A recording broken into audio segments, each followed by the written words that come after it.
Assalamualaikum warahmatullahi wabarakatuh. Halo guys, jadi di sini aku mau mempresentasikan tentang 4 teori masuknya agama Islam ke Indonesia. Ada banyak teori yang menerangkan bagaimana sejarah masuknya agama Islam ke Indonesia.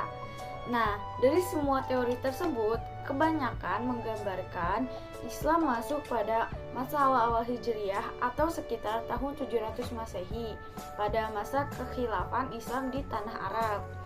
Nah, di sini juga aku akan menyebutkan dan menjelaskan 4 teori masuknya Islam ke Indonesia. Yang pertama yaitu ada teori Gujarat. Teori ini dicetuskan oleh G.W. Drewens dan dikembangkan oleh Snodgrass Ranch dan teman-temannya. Selain itu, teori Gujarat ini juga diyakini oleh sejarawan Indonesia Sucipto Wirjo Suprapto, menyebutkan bahwa agama Islam masuk ke Indonesia melalui para pedagang dari India Muslim yang berdagang di Nusantara pada abad ke-13. Banyak bukti yang menguatkan teori Gujarat ini. Salah satunya adalah makam Malik As-Saleh yang merupakan salah satu pendiri kerajaan Samudra Pasai. Yang kedua, teori Arab. Teori ini didukung oleh John Van Laer hingga Buya Hakam atau Abdul Malik Karim Amrullah pada bukunya yang berjudul Sejarah Umat Islam yang terbit pada tahun 1997.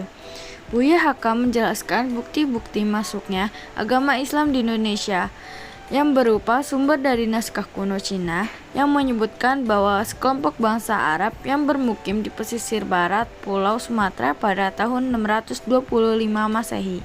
Yang ketiga, teori Persia adalah teori yang didukung oleh Hussein. Menurut Jahningrat, teori Persia ini selaras dengan asal mula masuknya Islam ke Indonesia karena kebudayaan Islam di Nusantara memiliki banyak kesamaan dengan kebudayaan Islam di Persia.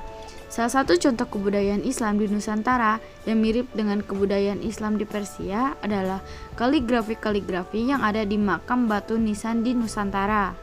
Dan yang terakhir ada teori Cina. Teori Cina merupakan teori yang menyebutkan bahwa asal mula sejarah masuknya agama Islam ke Indonesia berasal dari Cina. Agama Islam sendiri berkembang di Cina pada masa dinasti 618 sampai 905 Masehi. Islam masuk ke Cina sendiri dibawa oleh panglima muslim yang bernama Sa'ad bin Waqqas yang berasal dari Madinah pada masa kekhalifan Utsman bin Affan. Bukti lain dari teori Cina ini adalah banyaknya pendakwah yang berasal dari keturunan Cina yang mempunyai pengaruh besar pada masa kerajaan Demak. Nah, itu dia penjelasan dari aku mengenai 4 teori masuknya agama Islam ke Indonesia. Kurang lebihnya aku mohon maaf. Wabillahi taufiq wal hidayah. Wassalamualaikum warahmatullahi wabarakatuh.